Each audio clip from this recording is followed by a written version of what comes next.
नमस्ते वासुदेवाय गोविंदाय हिताय च। आज विजयादशमी का पर्व हमारे लिए, हम सबके लिए, आपके लिए एक विशिष्ट संदेश लेकर आता है। इसका हम अगर अक्षरशः अनुसरण करें, पालन करें, अपने मन में, मस्तिष्क में, हृदय में आत्मसात करें और इनके जो सुफल हैं, जो सुविचार हैं, उनको कंठस्थ करके प्रायोगिक रूप में भी करने की कोशिश करें तो दिन दूनी रात चौगुनी उन्नति ना हो, ऐसी कोई संभावना नहीं है। आइए आज के सेल्फ एनरिचमेंट के बारे में, अपना उत्थान कैसे करें उस उत्थान के बारे में। उत्थान शारीरिक, मानसिक, आध्यात्मिक, दैहिक, दैविक, भौतिक, किसी भी तरह का हो, उसके बारे में कुछ हम चर्चा करें। जब बात दशहरे की हुई थी तो उसी की बात लें। यह विजयादशमी या दशहरे का त्यौहार क्या हमको संदेश देता है, हम इससे अपना उत्थान करने में क्या, कैसे इसको प्रयोग कर सकते हैं। वास्तव में विजयादशमी क्या है? भगवान राम के द्वारा दुष्ट राक्षस रावण का वध करने के बाद, विजय प्राप्त करने के बाद, माता सीता को वापस लाने के साथ ही अयोध्या आगमन। अब उसी को हम दूसरे रूप में अगर यूज करें तो मीन्स असत्य पर सत्य की विजय, अधर्म पर धर्म का राज, अबोध पर, अज्ञानी पर माफ कर देना, अबोध को माफ कर देना, अज्ञानी को माफ कर देना, और जो किसी भी समय, जिस समय भी अंधकार से निकलकर प्रकाश की ओर जाने की कोशिश करे, उसी समय से उसका जीवन अधिक सुखमय, सुखकारी, सफल होने की प्रक्रिया शुरू हो जाती है। तो आइए उसी जो दुष्टता की बातें थी, जो खराब बातें थी, उनको हम अपने जीवन से शुरुआत तो करें दूर करने के लिए। कमजोरी का बहाना ना बनाएं। कोई कहे या ना कहे, दुनिया में कोई भी इंसान ऐसा नहीं है जिसमें किसी न किसी रूप में कुछ न कुछ मात्रा में, चाहे वो तृण के बराबर हो, अर्थात तिनके के बराबर ही हो, या तनिक ही हो, छोटी ही हो, बहुत कम ही हो, कुछ न कुछ गुण और अवगुण अवश्य होते हैं। और यदि किसी में अवगुण ना ही हो, केवल गुण ही गुण हो, ऐसा भी संभव नहीं है। क्योंकि केवल गुण ही होना, गुणों की ही खान होना, फिर वह पूर्ण पुरुष है। तो पूर्ण पुरुष और हम साधारण से इंसान, बहुत फर्क है। पूर्ण पुरुष तो भगवान ही हो सकते हैं। सारी कलाओं के निपुण तो श्री कृष्ण जी महाराज ही हो सकते हैं। 16 कलाएं हों या और कितनी भी कलाएं हों, वो पूर्णता तो उन्हीं को प्राप्त है। हम में से किसी न किसी रूप में थोड़ा थोड़ा उसको हम प्राप्त करने की कोशिश करते हैं। उनके दर्शन को सुनने से, उस दर्शन के कुछ अंगों को, कुछ बातों को, कुछ तथ्यों को अंगीकार करने से, अपने कुछ कमियों को दूर करने से, अपने कुछ बातों को आत्मसात करके पुरानी बातों को छोड़ के थोड़ा सा बेटर करने के लिए, इम्प्रूव करने के लिए, ऐसे हम कार्य करते हैं। तो आज हम एक प्रण जरूर ले लें कि जितनी भी हम में बुराइयां हैं, जितनी भी हमारी कमजोरियां हैं, बहुत सी चीजें हमको पता ही नहीं है, अरे ये भी मेरे में कमी है, मैं ये भी नहीं कर पाया, तो उनको हम आत्मसात करें, धीरे धीरे जानने की कोशिश करें और उनको सोचकर पहली सबसे कम कमजोरी, सबसे कम परेशानी जो लगती है उसको शुरुआत तो करें, उसको कम करने के लिए कोशिश तो करें, उसको कम कैसे हो सकता है उसके लिए हम प्रयास तो करें, विचार तो करें। और जब आपने पहला स्टेप उठा दिया, बच्चा जैसे ही पहला स्टेप उठाता है खड़े होकर, पूरा परिवार खुश होकर प्रसन्न हो जाता है, आनंदमय हो जाता है। और जब पहला स्टेप उठाता है तो फिर धीरे धीरे उसके पग आगे बढ़ते ही जाते हैं।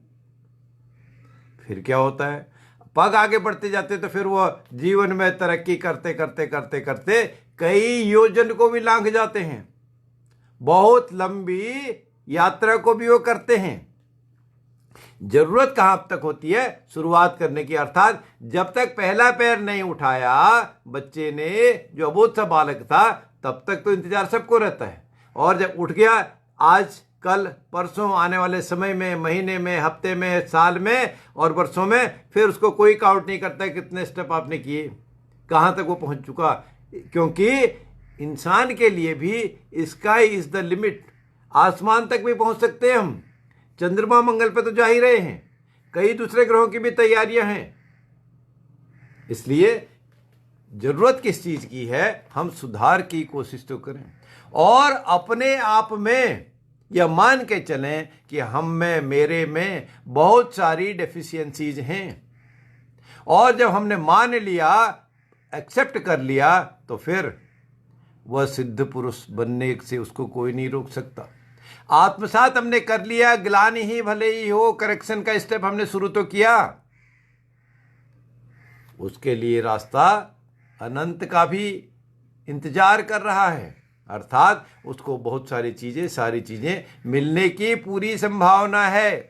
संत कुमार शर्मा जी का स्वागत है, दूसरे मित्रों का भी स्वागत है। आप लोग मेरे इस प्रोग्राम को रोज हर रविवार प्रातः 9 बजे सुनते हैं, आपका धन्यवाद, साधुवाद।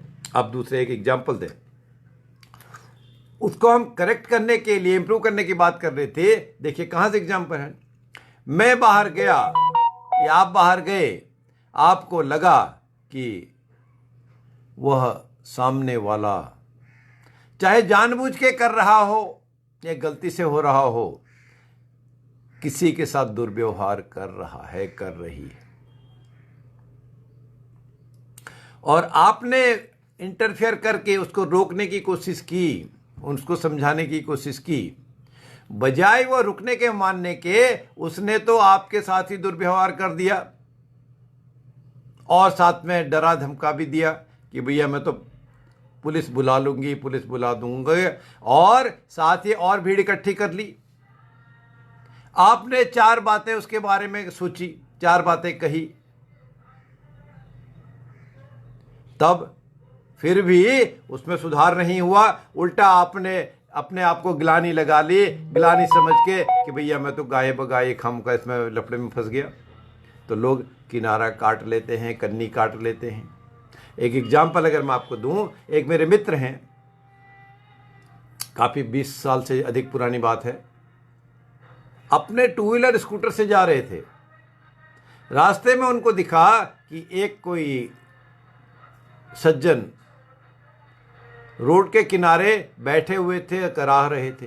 क्या हुआ, बोले जी मैं तो पैदल जा रहा था और एक किसी गाड़ी वाले ने, कार वाले ने मुझे साइड से हिट किया और मेरी तो हालत बहुत ख़राब है। बहुत कोशिश करके उन्होंने उसको ऑटो रिक्शा एक रुकवाया, उसमें बिठाया और हॉस्पिटल में लेके गए।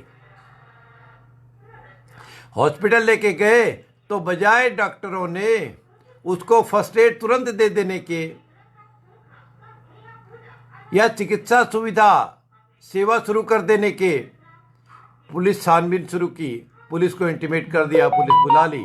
वो बेचारे तड़प ही रहे हैं, ऑटो से भी नहीं उतारा। अब ऑटो वाला कहता है बाबूजी मुझे तो छोड़ो, मेरे तो दिहाड़ी हर्जा हो गई। हुआ क्या, पुलिस भी आई और उन दोनों का हैरेसमेंट शुरू हो गया। दोनों का हैरेसमेंट शुरू हो गया तो हैरेसमेंट होते होते क्या हुआ, उसको ट्रीटमेंट मिलने में तो बहुत देर हुई। भाई आपने कहाँ एक्सीडेंट किया, क्यों इसको उठाया, क्यों इसको मारा, ये सारी बातें होते करते बहुत परेशान हो गए। तो तब उन्होंने फिर विचार किया, मैं तो वास्तव में गाहे बिगाहे 5-7 घंटे मेरे ख़राब हो गए, हरेसमेंट भी हो गया, पूरी उनकी डिटेल भी ले ली, घर का एड्रेस भी ले लिए, मोबाइल भी ले लिया, नंबर भी ले लिए। तब वो कहने लगे, सोचने लगे कि मुझे तो ये काम नहीं करना था। हाँ, उनके घर वालों ने भी जो आ गए, उन्होंने भी यही बात टोका उनको कि आपको क्या ज़रूरत थी। पर फिर भी सज्जनता कहती है उन्होंने अपना कर्म किया। दूसरे का नज़रिया कैसा था, चिकित्सकों का नज़रिया ठीक हो सकता है क्योंकि मेडिकल लीगल केस भी हो सकता है। उन्होंने पुलिस को इंटीमेट तो किया ठीक सही तरह से, लेकिन जो लेके आए थे, उठा के लेके आए थे, उनकी तो गलती नहीं थी, उनको हरेस हुआ। रिजल्ट क्या हुआ, रिजल्टेंटली ये हुआ कि आने वाले समय में उन्होंने इस बात को, ऐसा कभी मौका मिला, अपने दिमाग में मन में ठान लिया कि अब भैया कुछ भी हो, मुझे नहीं किसी की इस तरह से हेल्प करनी, किसी की मदद करनी, मैं तो गाये बगाई लफड़े में फंस गया। फिर एक बार कुछ समय की बात थी, उन बेचारों का खुद का टू व्हीलर से जा रहे थे और वो गिर पड़े, एक्सीडेंट हो गया। हिट किसी ने नहीं किया, जो बात बताते हैं। और जब एक्सीडेंट हो गया तब उन्होंने बहुत से मदद मांगी, झट से कार वालों ने उठाया और उनको हॉस्पिटल में ले गए। वहाँ भी कुछ उस तरह की बातें उनको फेस करनी पड़ी।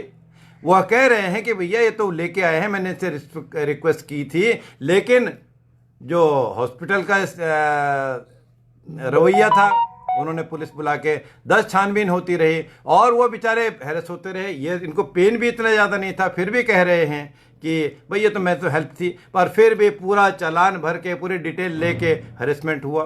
तो दोनों के ही केस में क्या हुआ, उनके समझ में एक बात तो आई कि भैया गाहे बगाहे किसी की मदद कर दो और ये हैरेसमेंट हो जाए।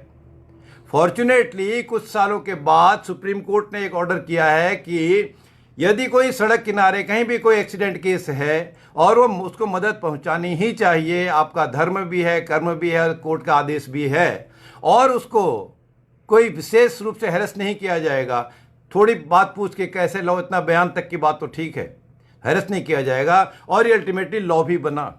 और तब से फिर मैं उनसे जब बात करता हूँ, वो कहते हैं भैया वो बात तो हैरेसमेंट की थी, पर अगर मैं नहीं करता तो मुझे हेल्प कौन करता। ये बात बहुत ठीक थी। कहते मैंने तब हेल्प की, इसीलिए शायद ऊपर वाले ने मेरी बात सुनी कि वो हेल्प भी मैं करूं। तो इसलिए आज से विजयादशमी के दिन से हम किसी न किसी बुराई को कम करने की कोशिश करें, वो शारीरिक हो, मानसिक हो, आध्यात्मिक हो, हमारे अपने में विद्यमान हो, हमारे परिवार में विद्यमान हो, या हमारे समाज में विद्यमान हो सकता है उस कार्य को करने के लिए आपको अपने लिए भी अगर करना हो, कुछ कठिनाइयों का सामना करना पड़े, कुछ समय लगाना पड़े, कुछ धन भी खर्च करना पड़े। आपके परिवार में अगर आप करना चाहते हैं, आपको कुछ थोड़ा सा उसका रुकावट भी मिले, लोग मना भी करें, समाज में करने में कुछ और कठिनाई आपको आ सकती है, लेकिन हम कोशिश तो करें, शुरुआत तो करें, क्योंकि एक स्टेप भी राइट डायरेक्शन में अगर हम लेते हैं, सही दिशा की तरफ एक कदम भी अगर हम उठाते हैं, तो अल्टीमेट उसका रिजल्ट अच्छा ही होता है। तो आज से हम इस विजयादशमी के दिन से, वो भगवान राम के द्वारा रावण पर विजय का जो पर्व मनाया जाता है, उस दुष्टता को दूर किया जाता है, अंधकार से उजाले की तरफ जब हम आगे बढ़ते हैं, पग बढ़ाते हैं। आने वाले समय में जल्दी ही दीपावली भी आने वाली है, जब दीपों से पूरा हिंदुस्तान तो हमारा जगमगा उठता है। तो उसको हम शुरुआत तो करें, किसी की मदद तो करें, और अपने को हम किस हद तक कितना सुधार कर सकते हैं, पूर्णता की ओर कोशिश तो करें। पूर्ण पुरुष बनने में हम समर्थ तो नहीं है पूर्णता से, क्योंकि पूर्ण पुरुष तो पूर्ण ही है। इसलिए फिर भी हम थोड़ी भी अगर कोशिश करें तो आपका अपना सेटिस्फेक्शन तो होगा। दूसरा नोटिस करें या ना करें, जब हमको आत्मसंतोष की प्राप्ति होती है और आत्मग्लानि दूर अपने आप होती ही जाएगी। जब आत्मग्लानि दूर हो जाएगी, आत्मसंतोष आपका बढ़ जाएगा, तो सेल्फ इन्वेस्टमेंट तो का लेवल अधिक होगा ही। इसलिए हमने क्या करना है, कुछ खुश रहने के लिए, अपलिफ्टमेंट के लिए, बेटरमेंट के लिए कुछ मंत्र हैं, कुछ टिप्स हैं। उस 7 मंत्रों को मैं आपको देने की, बताने की कोशिश करता हूं। जितना भी आप आत्मसात कर सके, चाहे यह अभी दुष्टता को, रावण रूपी दुष्टता को दूर करने की बात थी, अंधकार को दूर करके प्रकाश करने की बात थी, उसी तरीके से कुछ ये मंत्र हैं। उन मंत्रों को आप सुनिए, कितने इंटरेस्टिंग लगते हैं। और जितना भी हो सके एटलीस्ट एक पग तो उठाएं। बच्चा जैसे एक पग उठाता है, फिर आगे समय में आने वाले जीवन काल में कितने पग उठा रहे उसको कोई काउंट नहीं करता। शुरुआत तो करें।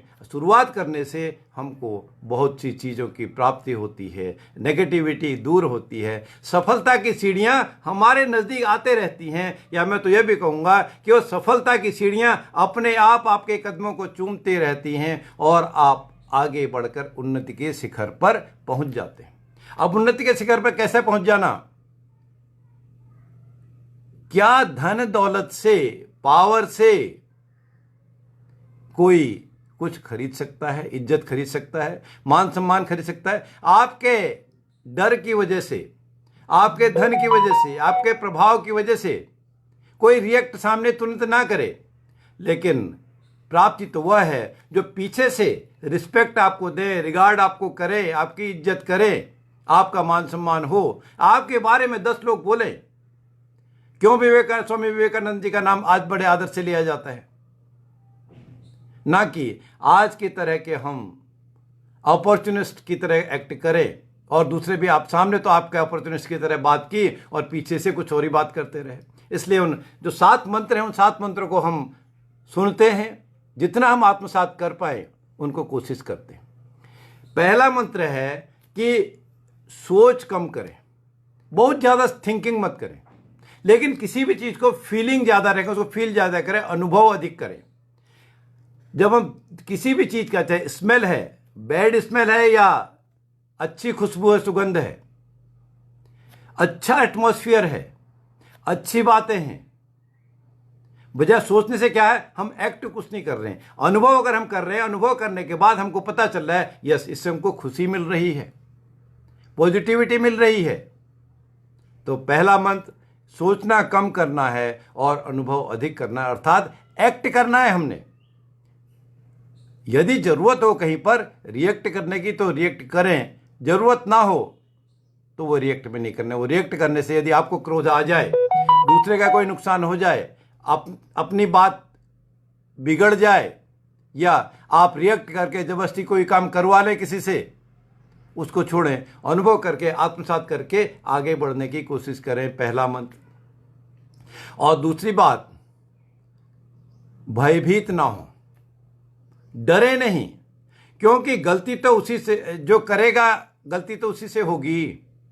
बच्चा भी जब उठता है पहली बार कोशिश करता है चलने की, तो बार बार गिरता है, कई बार गिरता है, हजारों बार गिरता है, और गिरने से क्या होता है, फिर उठता है, फिर कोशिश करता है, चाहे पेरेंट्स उसको हेल्प करें, उनके अपने जो भी मेंबर्स हैं वो हेल्प करते हैं, और धीरे धीरे परफेक्ट हो जाता है। फिर वो रेस भी हो जाता है। हमारे देश की पीटी उषा की तरह वो तेज धावक भी हो जाते हैं।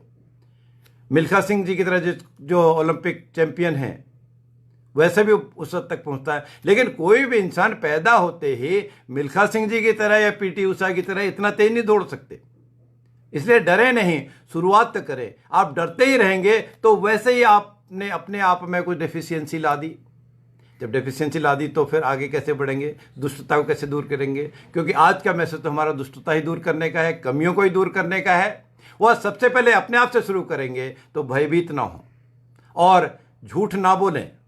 भयभीत, अगर आप झूठ बोलते हैं तो एक झूठ को छुपाने के लिए कई झूठों को लगाना पड़ता है, उनका सहारा लेना पड़ता है, फिर भय दूर नहीं होगा। अरे मैंने ये कह दिया था, इसमें तो मैं कैसे हो जाऊंगा, वो कर दिया था, उसमें तो कैसे नहीं हो जाऊंगा। कम सोच, अधिक अनुभव और भयभीत ना होना, भय को दूर करना। अब ऐसा भी भय को दूर नहीं कर देना है कि सामने से कहीं आग, नदी चल रही है, हम तो डरते नहीं जी, कोई फास्ट ट्रैक में गाड़ी आ रही है, उसके आगे हम खड़े हो जाएं, नहीं।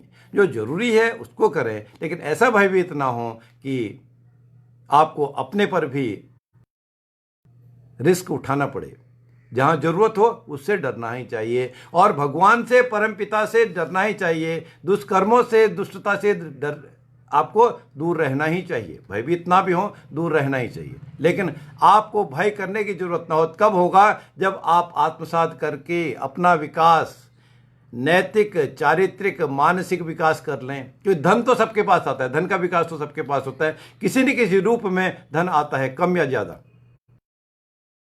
आर्थिक, मानसिक विकास आपका होगा तो भय अपने आप दूर हो जाएगा।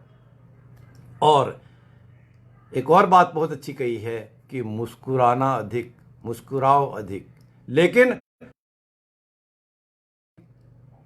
अगर आप मुस्कुराते हैं, स्माइल पास करते हैं किसी को भी, तो सामने वाला जो भी है आपके मूड को भांप जाता है कि आज तो ये सज्जन, ये महानुभाव खुश हैं, तो इनसे बात कर लेनी चाहिए। वो भयभीत भी नहीं हो रहा, आपका भय भी दूर हो रहा है, दूसरा भी हो रहा है, और आप स्माइल पास करते हैं तो आपका जो बीपी है, अगर बढ़ा हुआ भी है, वह कम हो जाता है, कंट्रोल में हो जाता है। इसलिए मुस्कुराना बहुत अच्छी एक कला है, बहुत अच्छा एक आर्ट है, बहुत अच्छी एक टॉनिक है, बहुत अच्छी एक औषधि है। और कम बोलना, अधिक सुनना। हम बहुत बोलते हैं, टू मच टॉकेटिव अगर हैं, तो बहुत ज़्यादा बोल देने से, अगर वर्ड में बकबक करने का कहूँ तो भी क्या होता है, तो बहुत सी बातें अनवांटेड भी आ जाती हैं, बेकार की बातें भी निकल जाती हैं। बहुत अधिक बोलने से भी फिर क्या होता है, हम कहीं न कहीं गलती कर ही जाते हैं। और अगर हम सुनते हैं, हम टीवी पे सुने, किसी और माध्यम से सुने, दूसरे के उदाहरणों को सुने, आपसे बड़े छोटे जो भी हैं उनकी बातों को सुने, 5 मिनट आपने किसी की बातें सुनी, यह बात की गारंटी है 5 मिनट में आपको 1-2 बातें, अंश मात्र ही भले ही हों, कुछ न कुछ आपको मिलेगा। आप भले उनसे रोज मिलते हो, वही कार्य आप रोज करते हो, फिर भी कुछ सीखने को मिलेगा। तो सीखने को जब आपको मिलेगा तो कम बोलना और अधिक सुनना, एक और आपके पास मंत्र है खुश रहने के लिए। और एक बात और कही है कि न्यायी बने, बी जस्ट एंड फेयर, और मान जानी चाहिए, किसी की बात को सुनना ही चाहिए। अनफेयर प्रैक्टिस करना, अन्याय करना, दूसरे की बातों को ना मानना, यह भी दुख रहने का एक कारण है। तो तुलसीदास जी ने कहा था कि इंसान वह है किसी के साथ अन्याय ना करे। यदि किसी के साथ अन्याय हो रहा हो तो उसमें इंटरफेयर करके उसको न्याय दिलाने की कोशिश करे। एग्जाम्पल में उन्होंने दिया था, जब माता सीता को रावण द्वारा अपहरण किया गया था तो जटायु ने जितनी उनकी सामर्थ्य थी उस सामर्थ्य के अनुसार रावण पर अटैक किया। माता सीता को दुष्ट रावण के चंगुल से बचाने का भरसक भरपूर प्रयास किया। वह ठीक है कि रावण बहुत बलशाली थे और उन्होंने जटायु के पंखों को काट दिया। जटायु जी तड़प तड़प कर अपने प्राणों को दे दिए, लेकिन फिर भी उन्होंने अपना काम किया, इसलिए जटायु का नाम बहुत आदर से लिया जाता है। इसलिए कोशिश तो करें। यह मैं नहीं कहता कि आप अपनी लाइफ की कॉस्ट पर कोई काम करें, लेकिन फिर भी कोशिश तो करें। आप नहीं कर पा रहे, पुलिस को इंटीमेट कर दे कोई अन्याय कर रहा हो किसी को, और सराउंडिंग में दूसरों से मदद ले लें, आप भी मदद दें। वो मदद शारीरिक हो, मानसिक हो, किसी की लाइफ की अगर प्रॉब्लम है उसको हेल्प करने की बात हो, कोई भूखा जा रहा हो तो उसको भोजन की व्यवस्था करें, करवाएं, और किसी भी तरह की ज़रूरत हो, आपसे संभव हो पाए तो आप करें, खुद करें, और नहीं भी संभव हो पाए तो दूसरों से रिक्वेस्ट करने में कोई बुराई नहीं है। दूसरों से मदद लेके भी किसी का उत्थान, किसी का कष्ट कम अगर हो सकता है तो उसको हम करने की कोशिश तो करें, और दूसरे की बातें सुन भी लें। और जो अनजस्टिफाइबल बातें नहीं हैं, जो अन्यायपूर्ण बातें नहीं हैं, जो बेकार की बातें नहीं हैं, जिस बातों से आप दोनों का बुरा हो सकता है, समाज का बुरा हो सकता है, उनको छोड़कर जो रीजनेबल बातें हैं उनको सुनकर मान भी लेना चाहिए। और फिर अगला जो सूत्र हमारे पास खुश रहने का है कि देखो कम करो अधिक। हम बहुत ज्यादा कहीं अटेंशन दे रहे हैं किसी भी कार्य में, तो हमारी आंखें तो वहीं पर अटक गई हैं, मेंटल कंसंट्रेशन भी उधर ही हो गया है और हम कर कुछ नहीं पा रहे हैं। किताब हमने पूरे ग्रंथ देख लिए बहुत सारे, लेकिन हम उनको पढ़ तो नहीं रहे। भाई पढ़िए उनको। बहुत सारे चीजों को, टीवी हम देखते हैं आज के समय की जो एक बुराई ही है, लिमिट तक टीवी देखना ठीक है। टीवी देखते जाने सवेरे से शाम तक देख लिया। मुझे लोगों ने यह भी बताया जो लॉकडाउन हुआ था, लॉकडाउन में जब विशेषतः बिल्कुल भी घर से निकलना बंद था, तो लोगों ने कई कई घंटे टीवी देखे। कुछ का पोस्चर खराब हुआ, गर्दन में दर्द हुई, पीठ में दर्द हुई और आंखों का चश्मे का नंबर भी बढ़ा है, आंखों में वाटरिंग भी शुरू हो गई है। तो excess of everything is bad है, इसलिए कम देखना है और करना अधिक है। जो भी आपको कर सकते हैं, जो आपके लिए कर्म डिफाइन किया गया है, अलॉट किया गया है, उसको तो आप जरूर करें। उसके अलावा भी अगर आप कुछ कर सकते हैं तो वो और भी सोने पे सुहागा है, वो और भी अधिक अच्छी बात है। शुरुआत तो करना ही चाहिए। और एक बात और है जो हमारी, हम सब की ये ह्यूमन नेचर है जो हम में कमी है। और ये जब मैं बात कह रहा था, शुरुआत की थी कि पूर्ण पुरुष तो फिर भगवान ही है या भगवत स्वरूप ही है। वही बात जो अब आ रही है वो भी है कि हम किसी न किसी रूप में कुछ न कुछ मात्रा में शिकायत जरूर करते हैं।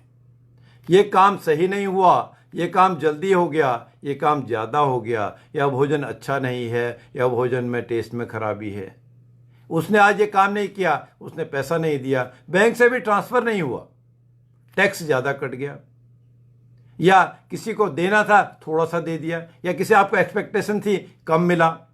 किसी न किसी रूप में कुछ न कुछ हम शिकायत करते रहते हैं, दूसरों को भी करते हैं, सुनाते भी हैं, और कई शिकायतें ऐसी हैं जो हम अपने दिमाग पे ही रखते हैं। शिकायतों को छोड़िए, जहाँ करेक्ट करने की बहुत ज़रूरी हो उसी को पॉइंट आउट करके कंप्लेंट करा दीजिए। और शिकायत आप करते हैं तो एक गाइडिंग फैक्टर बनिए, अर्थात आप खुद करके वो काम दिखा दें कि भाई ये काम ऐसे था। जैसे ही आपने गाइडिंग फैक्टर बने, वो काम आपने खुद कर लिया, तो दूसरा जो आपके सामने वाले हैं, आपके मित्र हैं, आपके पारिवारिक सदस्य हैं, आपके समाज के लोग हैं, देश के लोग हैं, दुनिया के लोग हैं, आपको उदाहरण लेकर वो खुद भी काम करना शुरू करेंगे। तो इसलिए शिकायत कम करनी है और काम अधिक करना है, क्योंकि जब हम शिकायत ही करेंगे काम नहीं होगा, फिर काम तो सब गिव अप हो जाएगा, छूट जाएगा और ट्रेन निकल जाएगी, जहाज छूट जाएगा। इसलिए शिकायतों को छोड़िए, शिकायतों को अटेंड करें जितना ज़रूरी है, और उसको रेक्टिफाई करने की कोशिश ज़रूर करें, तब शिकायत करें। और या आप जिस काम को कर सकते हैं, जिसकी आपको मास्टरी है, जिसकी आपको नॉलेज है, वह शिकायत करके, वह शिकायत इस रूप में दिखाएं कि आप उसको इम्प्रूव करके, सही करके कर डालें। और उसके बाद जो आखिरी हमारा सूत्र है इसके 7 मंत्रों का, कि डरना कम। अब डरना बिल्कुल नहीं है, हमने मैं कहा जो अभी भयभीत होने की बात की, भयभीत मत हो, लेकिन भय की भी जरूरत है, लेकिन डरना नहीं है, बहुत ज़्यादा डरना नहीं है। लेकिन डर करना क्या है, प्यार अधिक करना है, लव अधिक करना है, अफेक्शन अधिक करना है। जब हम प्यार अधिक करेंगे, प्यार किस चीज़ से करेंगे, एक छोटा सा वृत्तांत मैं आपको बताऊं, 1 मिनट का। एक बार मैं कुछ विद्यार्थियों को पामिस्ट्री पढ़ा रहा था, हस्त विज्ञान पढ़ा रहा था, और उसमें मुझे सही याद है 24 स्टूडेंट थे, और उन 24 में से 19 विद्यार्थी जो थे वो या मेरी एज ग्रुप के थे या मेरे से 1-2 बड़े भी थे, और वो 19 के 19 फीमेल ही थी, और बाकी जो 5 स्टूडेंट थे वो मेल थे। जब मैंने विवाह रेखा को पढ़ाई, तो एक विवाह रेखा जो सामुद्रिक शास्त्र है वो बताती है कि जातक के विवाह होने की संभावना है। 2 हों तो जातक जातिका को प्यार होता है। प्यार किससे होता है? अब वो देश काल पात्र परिस्थिति देखना होगा। क्या छोटा बच्चा है 4-5 साल का, उसको प्यार है क्या? हाँ बिल्कुल उसको प्यार है। उसको प्यार किससे है? अपने पेरेंट्स से है, उसको अपने भोजन से है, उसको अपने समय से है, उसको अपने खिलौनों से है। और क्या 80 ईयर्स 85 ईयर्स 90 ईयर्स के इंसान जो हो गए उनको भी प्यार होता है जी, उनको भी होता है। उनकी स्थिति परिस्थितियां, उनकी ज़रूरतें, उनके खुशी होने के, प्यार होने का समय अलग है। और फिर मैंने बताया कि 3 रेखाएं हों तो जातकों के संबंध होने की प्रबल संभावना होती है, और 4 या उससे अधिक रेखाएं हों तो नैतिक या अनैतिक संबंध उनके हो सकते हैं। विवाह संबंधी बात थी, विवाह रेखा की बात थी। और जब मैं बोर्ड में लिख के मैंने बैग को चेहरा किया, देखा तो वह सामने देखा एक कन्या रो रही थी। उनके बगल में एक जो विद्यार्थी थी वो दिल्ली सुप्रीम कोर्ट में प्रैक्टिस करती हैं, डॉक्टर वर्मा। उनसे मैंने पूछा रीटा क्या हुआ? तब वो कहती सर जब से आपने विवाह रेखा पढ़ानी शुरू की ये बार बार मुझे हाथ दिखाती है, और जब आपने 4 या उससे अधिक रेखाओं की बात की ये रो रही, तब कहती मेरा तो किसी से अफेक्शन नहीं है, कोई रिलेशन नहीं है। तो देश काल पात्र परिस्थिति देखना होता है। वो कन्या उस समय केवल 11th क्लास की 11वीं कक्षा की विद्यार्थी थी, अभी परिपक्वता नहीं आई, मैच्योरिटी नहीं आई। तो जब जिस चीज़ का समय आए तब उसकी बात करना। तो यह वो भयाक्रांत भी हो गई, डर भी गई, तो मैंने समझाया, बात किया। और फॉर्चुनेटली उस कन्या के पिताजी भी मेरे विद्यार्थी थे, वह दूसरी कक्षा में कुछ पढ़ रहे थे। मैं उनको लेके आया, अग्रवाल साहब बताइए क्या पढ़ा है, वो पढ़ाया। फिर बुक में भी ये दिया था, सामूहिक शास्त्र भी दिया था। हाँ, तो उन्होंने कन्या को समझाया उसकी वजह क्या थी, बहुत कम एज थी। तब से हमने उस इंस्टीट्यूट में एक डिसीजन किया कि अगर आप मेच्योरिटी लेवल ना हो, 21 साल का विद्यार्थी ना हो, तो अब वो एडमिशन नहीं देते, 21 से कम में नहीं देते। क्योंकि बहुत सारी बातें ऐसी होती हैं जो अप्लाई हमको करते हुए, मेच्योरिटी लेवल लेते हुए, सेंस ऑफ रिस्पॉन्सिबिलिटी लेते हुए ही यूज करनी चाहते हैं, और उसको वैसे ही हमको करना चाहिए। इसलिए हमको डरना नहीं है और प्यार करना है। प्यार किससे करना है? नेगेटिव सेंस में नहीं, पॉजिटिव सेंस में। अपने आप से, अपने पेरेंट्स से, अपने परिवार से, अपने समाज से, अपने देश से, यह सारी बातें हमको कर आ गया था। और इस तरह की बातें सेल्फ इनरिचमेंट के लिए हम हर रविवार को प्रातः 9 बजे करते हैं।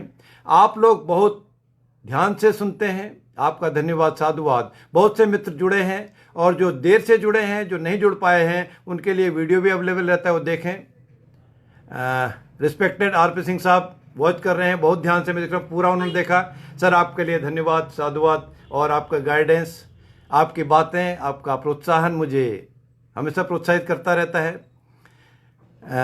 Doctor Arun Shukla chief scientist ICMR भी देख रहे हैं, पंडित उमेश सरवर जी भी हैं, संत कुमार शर्मा जी भी हैं, और बहुत सारे मित्र इस समय लाइव वॉच कर रहे हैं। सबका नाम मैं नहीं ले पा रहा हूं। आप सबका धन्यवाद, साधुवाद। आने वाले रविवार को प्रातःकाल फिर हम सेल्फ इनरिचमेंट के लिए कुछ और तथ्यों को आत्मसात करने की कोशिश करेंगे, कुछ और बातों को बात करने की कोशिश करेंगे। और आज यह दशहरे का त्यौहार, विजयादशमी का त्यौहार आपके लिए मंगलकारी हो और अधिक शुभ फलदायी हो, इसी कामना के साथ जय श्री राम, जय श्री राम, जय श्री राम।